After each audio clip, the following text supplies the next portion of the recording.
ಅಣಕಿಸುವರೆನ್ನೊಡನೆ ಹಿರಿಯೊಬ್ಬಣವ ತೆಗೆಯಿರಿ.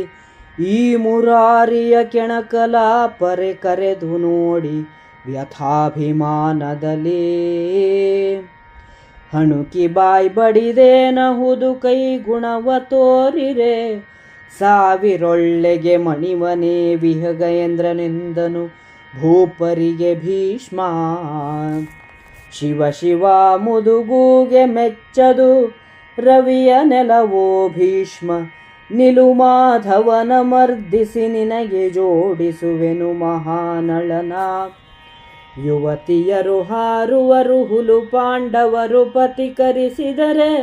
ನೀನಿಂದೆವಗೆ ಮಾನ್ಯನೆ ಕೃಷ್ಣ ಸಿಂಹಾಸನವನಿಲಿಯೆಂದ. ನಿನಗೆ ಮೊದಲೊಳು ನಿಶಿತ ವಿಶಿಖದ ಮೊನೆಯೊಳರ್ಚಿಸಿ ಬಳಿಕ ಭೀಷ್ಮನ ಘನಘಟಾನಳ ಕುಂಡದೊಳ್ ಸಾಹಸ್ವಧಾಹುತಿಯ ಅನುಕರಿಸಿ ಬಳಿಕಿನಲಿ ಕುಂತಿ ತನಯ ರೈವರರ ಕುತಘೃತದಲ್ಲಿ ವಿನುತ ರೋಷಾಧ್ವರವ ರಚಿಸುವೆನೆಂದನ ಚೈತ್ಯ. ಎಂದು ಚಾಪವತರಿಸಿ ಚಪ್ಪರದಿಂದ ಹೊರಡುವ ತವನಿ ಪಾಲಕ ವೃಂದವನು ಕೈವೀಸಿದನು ಕರೆ ಗೋಕುಲೇಶ್ವರನ. ಇಂದಲೇರಿ ಪುರುಧಿರ ಪಾನಾನಂದ ಕೃತ ಮದಶಾಕಿನಿ ಸ್ವಚ್ಛಂದ ಲೀಲಾ ನೃತ್ಯ ದರ್ಶನ ಎಂದನ ಚೈತ್ಯ. ಡಾವರಿಸಿದುರು ವಿವಿಧ ವಾದ್ಯ ವಿರಾವವ ಭುಜೋದ್ಭವನ ಭವನವ. ನಾವಿಗಡ ಭಟ ಕಟಕವಿದ್ದುದು ಬಲಿದ ಬೊಬ್ಬೆಯಲೇ. ಗೋವಳನ ಬರಹೇಳು ಧರೆಯಲಿ ದೇವಗಡ ಬರಹೇಳು. ತೋರಾ ಕಾವವರತ ಕೊಲುವೆನೆಂದೊದರಿದನು ಕಲಿಚೈದ್ಯ. ಮಿನುಗುದೊಟಿಗಳ ವಿಕಲ ಮಂತ್ರದ ಬಿನುಗುಗಳ ಕೈಯಾಹುತಿಗೆ ಕರೆದ ನಿಮಿಷರ ಪಲ್ಲಟದ ವಿಚಲಿತ ಸೂಕ್ತಿಮಯ ನಿನದ.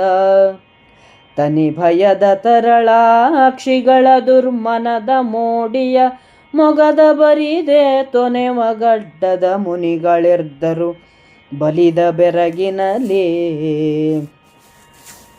ಹಲ್ಲಣಿಸಿದುದು ಯಾದವರ ಪಡೆ ಗಲ್ಲಣೆಯ ಖರ್ಗರದ ಘೋಷದ ಭುಲ್ಲಣೆಯ ಗಂಭೀರ ಭೇರಿಯ ಬಹಳರ ಭಸದಲೇ.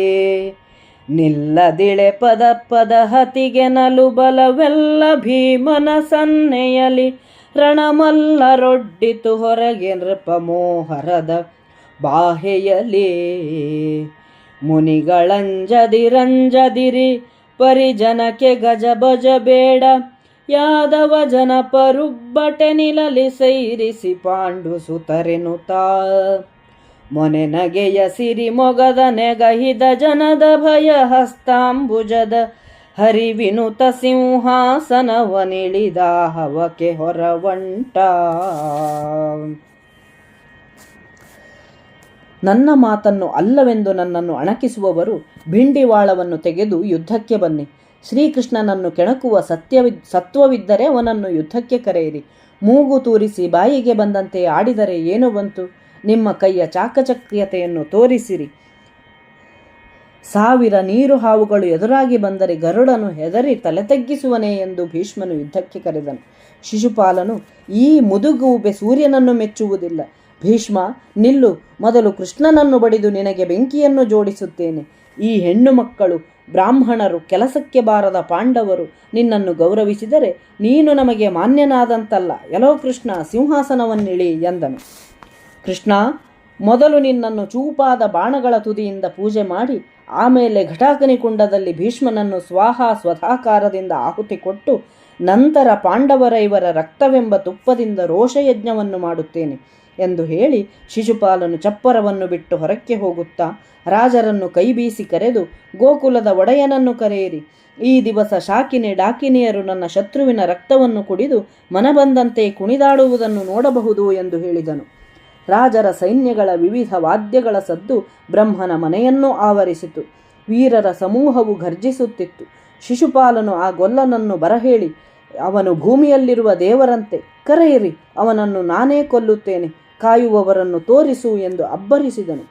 ಯಜ್ಞ ಕಾರ್ಯದಲ್ಲಿ ನಿಯೋಜಿತರಾದ ಮುನಿಗಳ ತುಟಿಗಳು ಅಲುಗುತ್ತಿದ್ದವು. ಮಂತ್ರವು ತಪ್ಪುತ್ತಿತ್ತು. ಸ್ವಾಹಾಕಾರ ಕೊಡಲು ದೇವತೆಗಳು ಆಹ್ವಾನಿಸುತ್ತಿರುವ ವಾಕ್ಯ ಹೆಚ್ಚು ಕಡಿಮೆಯಾಗುತ್ತಿತ್ತು. ಅವರ ಕಣ್ಣುಗಳು ಭಯವಿಹ್ವಲವಾಗಿದ್ದವು. ಮುಖದಲ್ಲಿ ಏರುಪೇರಾದ ಮನಸ್ಸಿನ ಕಳೆ ತೋರುತ್ತಿತ್ತು. ಅವರ ಗಡ್ಡಗಳು ಅತ್ತಿತ್ತ ಜೋಲಾಡುತ್ತಿದ್ದವು. ಬಹಳ ಬೆರಗಿನಲ್ಲಿ ಅವರು ಮುಳುಗಿ ಹೋಗಿದ್ದರು. ಭೇರಿಯ ನಿನಾದ ಹೆಚ್ಚುತ್ತಾ ಹೋಯಿತು. ರಣಸನ್ನಾಹದ ಘೋಷವು ಘನವಾಯಿತು. ಯಾದವರ ಸೈನ್ಯ ಸಜ್ಜಾಯಿತು. ಅದರ ಕಾಲ್ತುಳಿತಕ್ಕೆ ಭೂಮಿಯು ಕುಸಿಯುವುದೋ ಎಂಬಂತಾಯಿತು. ಭೀಮನ ಸೂಚನೆಯಂತೆ ಸೈನ್ಯವೆಲ್ಲವೂ ರಾಜರ ಸೈನ್ಯದ ಎದುರಿಗೆ ನೆರೆಯಿತು.